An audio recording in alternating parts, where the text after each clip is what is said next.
अगस्त में जो कि 118वीं बैठक हिमाचल प्रदेश स्कूल शिक्षा बोर्ड के फुल बोर्ड की बैठक हुई है बीओडी की। इसमें यहाँ पर उपस्थित सभी बंधु भगिनी जो कि प्रेस और मीडिया से हैं, आपका यहाँ स्वागत है, अभिनंदन है। ये बैठक बहुत महत्वपूर्ण थी। इसमें अनेक प्रकार के फैसले लिए गए। पहला फैसला जो विद्यार्थियों के हित में लिया गया है, बहुत महत्वपूर्ण। 2 प्रकार के स्कॉलरशिप की यहाँ पर बात करूँगा जो कि विद्यार्थियों को दिए जाते हैं। 10वीं में मेरिटोरियस विद्यार्थियों को ऐसे 400 विद्यार्थियों को स्कॉलरशिप बोर्ड के द्वारा दिए जाते हैं और प्रत्येक विद्यार्थी को उसमें 7200 रुपये ऐसी राशि 2 वर्ष के लिए स्कॉलरशिप के लिए दी जाती थी। इसे बढ़ाकर 12,000 रुपये कर दिया गया है, यानी 5,000 तक इसका एनहांसमेंट किया गया है। +2 के विद्यार्थी जो आर्ट्स, कॉमर्स और साइंस के विद्यार्थी हैं, उनकी राशि में बढ़ोतरी की गई है। आर्ट्स और कॉमर्स के विद्यार्थी ऐसे 100 विद्यार्थियों को ये स्कॉलरशिप दिया जाता है। पहले ये राशि 10,000 की थी और इसे बढ़ाकर 15,000 रुपये कर दिया गया। यहाँ 5,000 की एनहांसमेंट कर दी गई। ऐसे 100 विद्यार्थियों को दिया जाता है। और साइंस के विद्यार्थी ये 3 साल के लिए स्कॉलरशिप दिया जाता है जो 12वीं के विद्यार्थी हैं, जब तक वो डिग्री कोर्स करते हैं। तो उनमें भी 5,000 की बढ़ोतरी, यानी 12,000 उनको पहले दिया जाता था, वो 17,000 अब उनको हर साल स्कॉलरशिप दिया जाएगा। इस प्रकार की अप्रूवल माननीय बोर्ड ने, बीओडी मेंबर्स ने हमें दे दी। आपको जानकर ये भी खुशी होगी कि बोर्ड के पास एक कॉर्पस फंड है, जो कि उस कॉर्पस फंड पर जो इंटरेस्ट आता है, उस इंटरेस्ट को भी हम विद्यार्थियों को स्कॉलरशिप के रूप में देते हैं। 10 विद्यार्थी साइंस के 10 विद्यार्थी 10वीं के 14 विद्यार्थियों को 10वीं के विद्यार्थियों को दिया जाता है और ऐसे ही 14 विद्यार्थी जो +2 पास कर जाते हैं उनको दिया जाता है। लेकिन इसमें क्राइटेरिया डिफरेंट है। इसमें मेरिट भी क्राइटेरिया और ऐसे बच्चे जिनकी इनकम कम है, गरीब बच्चे हैं, दोनों क्राइटेरिया को देखकर ये स्कॉलरशिप 14-14 दिए जाते हैं। और इसमें पहले जो व्यवस्था थी तो 13 स्कॉलरशिप ऐसे गरीब बच्चों को, मेरिटोरियस बच्चों को जो सभी उसमें आ जाते हैं। और दूसरा इसमें ये था कि एक फिजिकली चैलेंज बच्चे को दिया जाता है 10वीं का और एक 12वीं का। इसमें हमने ऐड किया है कि सिंगल गर्ल चाइल्ड, अगर है कोई सिंगल गर्ल चाइल्ड को 10वीं में जो बच्चे हैं, सिंगल गर्ल चाइल्ड है, तो 2 स्कॉलरशिप उनको इस मद में दिए जाए, इस स्कॉलरशिप मद में दिए जाएंगे। 12वीं में 3 स्कॉलरशिप एक स्ट्रीम में, साइंस स्ट्रीम, आर्ट स्ट्रीम और कॉमर्स स्ट्रीम में दिए जाएंगे। और जो इंटरेस्ट इसमें आएगा, क्योंकि इसमें अमाउंट और राशि हम बता नहीं सकते, जो भी इंटरेस्ट आएगा वो सारे के सारे इंटरेस्ट को स्कॉलरशिप के रूप में दे दिया जाए।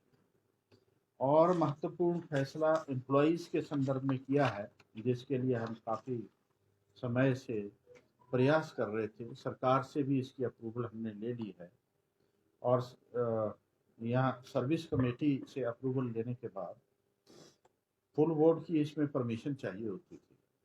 तो पे रिवीजन जो कि बहुत दिनों से अभी हमने देना था अपने यहाँ सारे एम्प्लॉइज़ को, चाहे पेंशन में रिवीजन है, चाहे जो एग्जिस्टिंग एम्प्लॉइज़ हैं उनके पे रिवीजन में है, जो इफेक्टिव 1/1/2016 से होगा। तो अकॉर्डिंग टू गवर्नमेंट नोटिफिकेशन ये उनको पे रिवीजन रिलीज कर दिया गया है। पेंशन का भी हाइक जो की गई है अकॉर्डिंग टू न्यू पे स्केल्स के जो पेंशनरी बेनिफिट्स दिए गए हैं वो उनको दे दिया गया है। तो ये एम्प्लॉइज़ के लिए बहुत ही खर्च की बात है। इसमें जो एक्सपेंडिचर होगा वो एक्सपेंडिचर सारा का सारा बोर्ड अपने संसाधनों से वहन करेगा। एक मामला हमारे पास यह है, क्योंकि गवर्नमेंट ने 2009 की एक नोटिफिकेशन सेंट्रल गवर्नमेंट की थी, अभी हाल ही गवर्नमेंट ने उसे अडॉप्ट किया है कि ऐसे एम्प्लॉइज जो न्यू पेंशन में हैं और उनकी डेथ हो जाती है, तो डेथ होने के बाद उन्हें ओल्ड पेंशन रूल्स के अंतर्गत फैमिली पेंशन दी जाएगी। ये गवर्नमेंट ने नोटिफिकेशन की है। तो इसको भी हमने अडॉप्ट कर लिया है। और एक हमारे एम्प्लॉय, एक पीएम थे, उनकी डेथ हो गई थी, तो उनको हमने ओल्ड पेंशन रूल्स के अंतर्गत फैमिली पेंशन देने का निर्णय फुल बोर्ड ने किया है। बंधुवर, बंधु भगनी, अभी बजट भी पास हुआ है, तो इस साल 196 करोड़ के, इससे थोड़ा सा ज़्यादा है, 196 करोड़ का एनुअल रिसीट और एक्सपेंडिचर भी इतना ये हुआ। ध्यान रहे, गौरतलब है कि जब यहाँ पर मैं चेयरमैन के रूप में आया था, तो यहाँ 70 करोड़ के करीब हमारे पास बजट था। तो इसमें एक वृद्धि, हम सेल्फ सस्टेनिंग हुए हैं, जिसके चलते हम ये सारे रिवीजन सब हम दे पा रहे हैं, अन्यथा नहीं दे पाते। तो एक मस्तराम एम्प्लॉय था, उसका मामला भी फुल बोर्ड के पास गया सुनवाई के लिए। क्या था कि उनका डिसमिसल हो गया था, फाइनेंशियल एम्बेजलमेंट में वो केस उनके खिलाफ चला था, और बोर्ड ने उन्हें डिसमिस कर दिया था सर्विसेज से। और वो कोर्ट में गए, कोर्ट से उनको कोई राहत नहीं मिली, वो माननीय उच्च न्यायालय में गए, उच्च न्यायालय में बाद में उन्होंने अपना केस विड्रॉ कर लिया और ये कहा कि मैं रिवीजन अपील डालूंगा। तो ये सारी उनकी जो रिवीजन अपील थी, जो पहले डिसमिसल हुआ था, तो ये माननीय बोर्ड के सदस्यों के अंतर्गत ये उनके ध्यान में ये मामला लाया गया। तो इसमें दो बातें थी कि डिले हो गया है मामले को हमारे पास आने के लिए, तो इस पे सहमत हो गए सभी बोर्ड के सदस्य कि डिले को कंडोन कर दिया जाए और एक समिति का निर्माण किया जाए, तो पूरा एग्जामिन करेंगे। एग्जामिन करने के बाद उनकी जो रिकमेंडेशन होगी, फिर बोर्ड में मामला लिया जाएगा, फिर बाद में अकॉर्डिंगली मसराम को बता दिया जाएगा कि इसमें बोर्ड ने क्या फैसला लेना है। और यहाँ पर एक शिक्षक सदन का निर्माण हो रहा है। तो आप सभी जानते हैं 5-6 करोड़ से ये शिक्षक सदन का निर्माण होना है। तो इसका नामकरण का भी सारा मामला जो है माननीय बोर्ड के सामने लाया गया। तो सभी सदस्य सहमति से जो इसका नामकरण किया है शिक्षक सदन का, आर्यभट्ट सदन के नाम से इसमें किया है। जो शिक्षक सदन यहाँ बोर्ड में होगा, आर्यभट्ट सदन से जाना जाएगा, जो महान साइंटिस्ट भारतवर्ष के। एक कॉन्फ्रेंस हॉल यहाँ पर बनाया जा रहा है, बहुत हाईटेक कॉन्फ्रेंस हॉल होगा वो, और वो हाईटेक कॉन्फ्रेंस हॉल भी, इसमें कि लेटेस्ट इक्विपमेंट और गैजेट्स अवेलेबल होंगे, बैठने की व्यवस्था बहुत बढ़िया होगी उसमें। ये लगभग 180 ऐसे सीटिंग कैपेसिटी का एक कॉन्फ्रेंस हॉल बनेगा। तो इसका नामकरण का भी प्रश्न था, तो ये भी माननीय बोर्ड के सदस्यों के समक्ष रखा गया। तो सभी ने सहमति, और ये उन्हीं की तरफ से सुझाव आया कि इसे नाम रखा जाए दीन दयाल उपाध्याय सम्मेलन कक्ष। तो ये हुआ है। और एकेडमिक से संबंधित शैक्षणिक क्या क्या गतिविधियां आगे चलनी है उससे संबंधित कई फैसले लिए गए। संस्कृत को तीसरी क्लास से 5वीं क्लास में पढ़ाना है। आप सभी जानते हैं हिमाचल सरकार ने संस्कृत को द्वितीय राजभाषा का दर्जा दिया है। तो तीसरी और 5वीं तक हमारे पास पुस्तकें तैयार हैं। तीसरी और चौथी में हमने वर्क बुक दी है, जिसका कोई एग्जामिनेशन नहीं होगा। और 5वीं में परीक्षा होगी, वो भी एक वर्क बुक में ही रहेगी, और खेल खेल में संस्कृत बच्चे सीखेंगे, इसका अप्रूवल मिला है। वैदिक मैथमेटिक्स, और आपने हाल ही में मन की बात में आदरणीय प्रधानमंत्री जी के भी सुना होगा कि वैदिक मैथमेटिक्स लगाना चाहिए, और सब जितने भी एक्सपर्ट साइंटिस्ट और आज सब ये मानते हैं कि वैदिक मैथमेटिक्स हमारी ज्ञान परंपरा है, और इससे मैथमेटिक्स का डर निकलता है बच्चों में। और कोई भी कम्पिटिटिव एग्जामिनेशन में बच्चा जाता है तो वैदिक मैथमेटिक्स जाता है तो वो क्विकली उन सारे प्रश्नों का हल कर लेता है। तो उसे भी 6ठी से लेकर 10वीं तक लगाने का जो है, वो सारी पुस्तकें हमारी तैयार है। तो बोर्ड से अप्रूवल मिल गई कि वैदिक मैथमेटिक्स लगा सकते हैं। Clean and green campus movement Himachal Pradesh board of school education चलाना चाहता है। इसमें सारे प्रोजेक्ट हमने तैयार किए हैं। आप सभी जानते हैं कि कैंपस क्लीन और ग्रीन हो, एनवायरनमेंट का कंसर्न वर्तमान में हर जगह है। तो इसमें हम 3 प्रकार की योजना है और अभियान हम 3 प्रकार के चलाएंगे। एक है मुख्यमंत्री विद्यालय जल संरक्षण योजना, जिसके अंदर रेन वाटर हार्वेस्टिंग हो सके और सभी विद्यालयों में पर्याप्त जल संरक्षण हो और ये संस्कार बच्चों को मिले, ये व्यवस्था इसमें रहेगी। दूसरा, पर्यावरण से संबंधित व्यवस्था रहेगी कि पर्यावरण के संबंधित जागरूकता, तो ऐसे हरित विद्यालय अभियान इसमें चलाया जाएगा, जिसमें पर्यावरण को बचाने और हरा भरा रखने के लिए संस्कार देने के साथ ऐसे आयुष वाटिका या ऐसे कोई हरित वाटिका, वहाँ पर कोई वाटिका तैयार करने के लिए बोर्ड इसमें अभियान चलाएगा और अपना योगदान देगा। क्लीन एनर्जी, ग्रीन एनर्जी को टैप करने के लिए अब नॉर्डिक कंट्रीज में प्रधानमंत्री जी गए थे, तो वहाँ भी यही कंसर्न सारे नेताओं का था कि हमें ये जितना भी पर्यावरण को नुकसान हुआ तो इसके लिए क्लीन और ग्रीन एनर्जी को हमें टैप करना चाहिए। तो बोर्ड की ये योजना है कि मुख्यमंत्री विद्यालय अक्षय ऊर्जा संवर्धन योजना को चलाया जाए, जिसमें कि सारे स्कूलों को जो जितने जितने फेस मैनर में आ सकते हैं तो उन्हें सोलर पैनल लगे और ऊर्जा वहाँ उपलब्ध हो। इससे जो स्कूलों में इकोनॉमिक जो ज़्यादा उनका भार कम होगा, जो साल भर जितना पैसा बिजली बिल के लिए दिया जाता है वो कम होगा, और साथ ही हम ग्रीन एनर्जी को भी टैप कर सकते हैं। म्यूज़िक की जो टेक्स्ट बुक्स थी वो नहीं थी, आज तक नहीं थी, तो छठी से लेकर 12वीं तक, छठी से लेकर 10वीं तक एक पुस्तक बनाई है, प्रज्ञा, संगीत प्रज्ञा भाग 1, और 11वीं और 12वीं के लिए संगीत प्रज्ञा भाग 2, ऐसी किताबें बनाई हैं, बहुत अच्छी हैं और किताबें, उनको भी बना के तैयार कर दिया गया है और वो फिर हम बोर्ड से अप्रूवल मिल गई है। और स्वतंत्रता संघर्ष का इतिहास जो हमारे पास पुस्तक थी उसमें संशोधन किया है, उसका अप्रूवल हो गया है।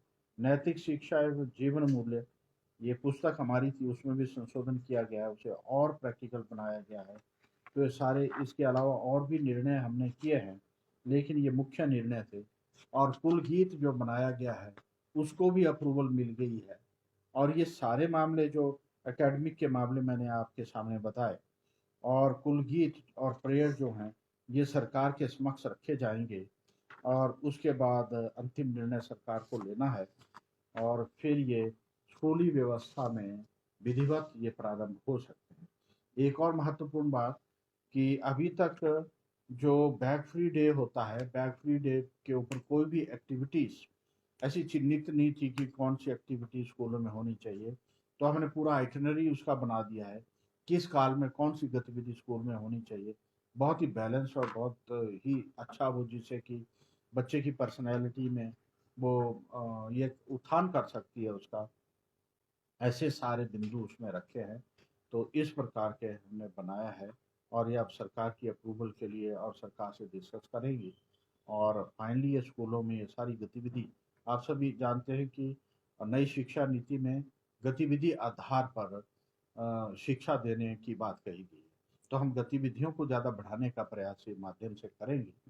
तो इस प्रकार ये सारे निर्णय जो महत्वपूर्ण ये बोर्ड की बैठक है निर्णय। आपका कोई प्रश्न है तो आप वैदिक गणित और संस्कृत को इसी सत्र से जारी किया जाएगा, अगले सत्र से।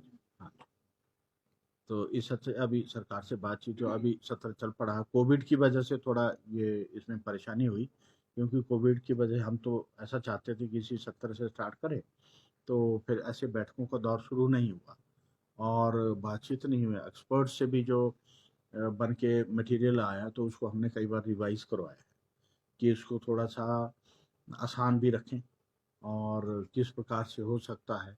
तो फिर अब बोर्ड के स्तर पर जितना काम होना था वो हो गया। अब हम सरकार से डिस्कस करेंगे और उसमें संशोधन बोलेंगे, कुछ बोलेंगे तो वो करने।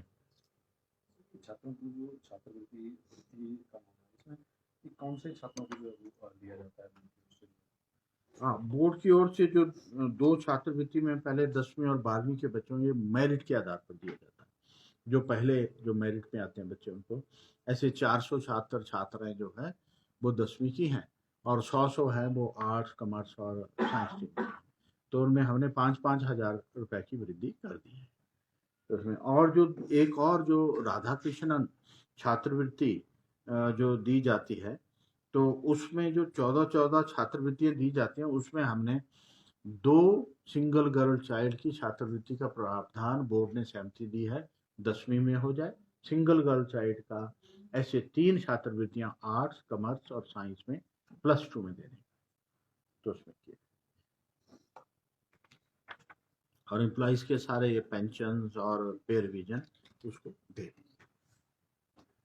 सर, कर्मचारी संघ से बोर्ड में रिक्त पड़े पदों को भी करने की मांग कर रहा हाँ हाँ, आपका बहुत अच्छा प्रश्न आपने किया है, क्योंकि ये बार बार बातें आ रही हैं, लेकिन इसकी जानकारी आप प्रेस बंधुओं को चली जाए। अभी हमने जो कुछ पद थे जो कि स्पोर्ट्स के हैं या एक्स सर्विस मैन के हैं, तो ऐसे 5 पद हैं जो कि भर के आगे हों, ज्वाइन भी कर लिया।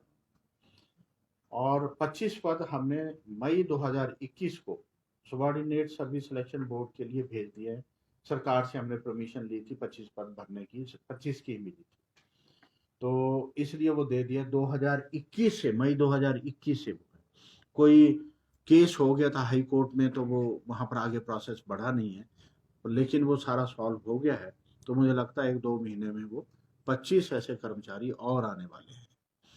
और अभी अभी हमने 23 पद, और सर्विस कमेटी की मीटिंग हुई तो 23 जेओ के पद जो है हमने सृजित करवाए हैं।